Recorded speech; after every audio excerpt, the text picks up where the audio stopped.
El primer rayo del sol apenas se filtraba por la grieta de la humilde cabaña de adobe, cuando la voz de Nahela comenzaba a tejer su hilo de oro en el aire quieto de la mañana.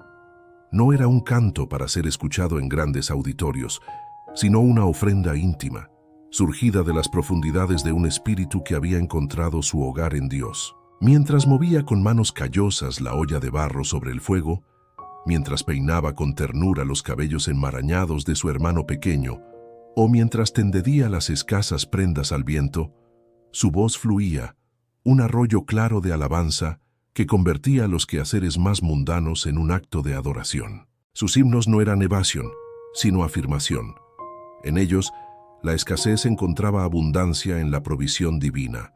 La debilidad se tornaba fuerza en el amparo del Altísimo, y la penumbra de su hogar se llenaba de la luz de una certeza inquebrantable. Un día, mientras caminaba hacia el pozo, la carga en su corazón era más pesada que el cántaro vacío que llevaba. Las cosechas habían sido magras, la tos de su madre no cedía, y una niebla de desaliento parecía haberse instalado en su familia.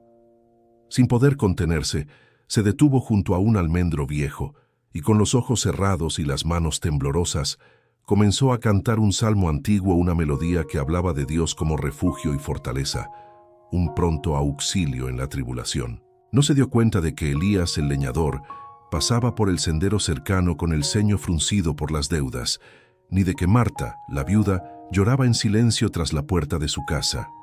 Pero algo sucedió. Elías, al escuchar aquella voz que se elevaba como incienso sobre el polvo del camino, sintió que un peso inmenso se desprendía de sus hombros. Una paz inexplicable, como un bálsamo fresco, inundó su pecho agobiado, y por primera vez en meses la esperanza le susurró que no todo estaba perdido. Marta, por su parte, enjugó sus lágrimas al ritmo de la canción. Las palabras no eran nuevas, pero la fe con que Nahela las entonaba las convertía en una verdad viviente, palpitante. Se levantó con una nueva determinación y reavivó el fuego de su hogar. El consuelo no había llegado con razonamientos, sino en las notas de una canción que llevaba el sello del cielo. Pronto, el rumor se esparció por el pueblo como el aroma de la lluvia sobre la tierra seca. Hablaban de la joven cuya voz era medicina para el alma, cuyo canto disipaba las nubes de la angustia y sembraba una quietud sobrenatural en el espíritu. Decían que al escucharla, los enfermos encontraban alivio, los ansiosos hallaban calma y los corazones rotos sentían los primeros hilos de sanación. Nahela no entendía el don. Solo sabía que cuando cantaba, era como si una mano poderosa tomara la suya y la guiara a través del dolor ajeno, intercediendo con gemidos que no podían expresarse con palabras. Su fe no era una teoría, sino una corriente que fluía a través de ella, y el canto era simplemente el cauce que esa corriente había encontrado. Mientras tanto, en el palacio de marfil y piedra roja que coronaba la ciudad, el rey Jeremías se consumía en una opresión que ningún médico ni consejero podía diagnosticar. No era una enfermedad del cuerpo, sino una tiniebla del alma. Noches enteras pasaba en vela, atormentado por pensamientos que le susurraban desesperanza y un vacío tan profundo que le helaba la médula de los huesos. Sus siervos, desesperados, oyeron hablar de la joven del canto sanador. Con escepticismo, pero sin alternativas, enviaron una escolta real a la humilde cabaña. Cuando los soldados con armaduras relucientes aparecieron en su puerta, el corazón de Nahela se estremeció de terror. Pero en medio del miedo, escuchó esa pequeña voz interior, tan familiar como su propia respiración. «No temas, que yo estoy contigo». Con una fe que era más fuerte que su temblor, asintió. Al ser llevada ante la majestuosidad del salón del trono, se sintió como un gorrión en un nido de águilas. El rey, pálido y con los ojos hundidos en sombras, yacía en su lecho, la personificación misma de la aflicción. La corte observaba, expectante y cínica. Nahela cerró los ojos. No vio los tapices bordados, ni las joyas, ni el cetro de oro.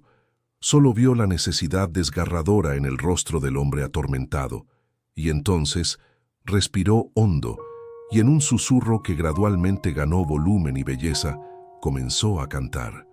No era un himno de guerra, sino una canción de cuna para un alma atormentada. Hablaba del pastor que guía junto a aguas de reposo, que restaura el alma.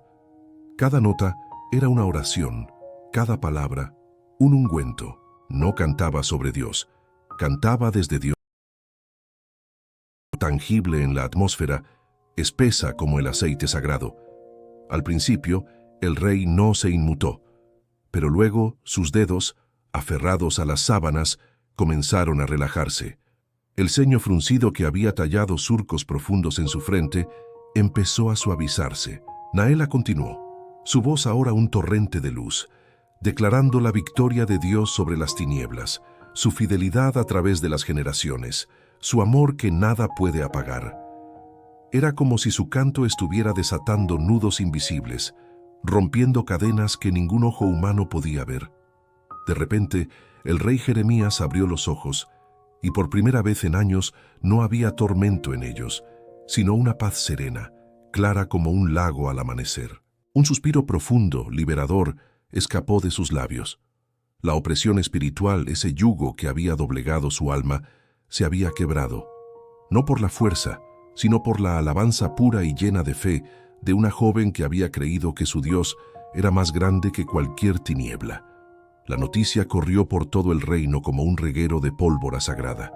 No se hablaba de hechicería ni de artes ocultas, sino de la fe sencilla y poderosa de Naela. El rey mismo, restaurado, decretó un día de gratitud nacional, no hacia la joven, sino hacia el Dios al que ella servía. Desde las plazas de los pueblos hasta los grandes salones, la gente comenzó a comprender. Comprendieron que la paz que el mundo ofrece es frágil y circunstancial, una tregua temporal, pero la paz que viene de depositar la confianza en Dios es una roca inamovible, un río de quietud que fluye incluso en medio del caos. Naela no poseía un poder propio, era un canal, un vaso de barro a través del cual la melodía del cielo había sanado a una nación. Naela regresó a su cabaña, a su familia, a sus quehaceres. Seguía cantando cada mañana, pero ahora su pueblo y su rey cantaban con ella.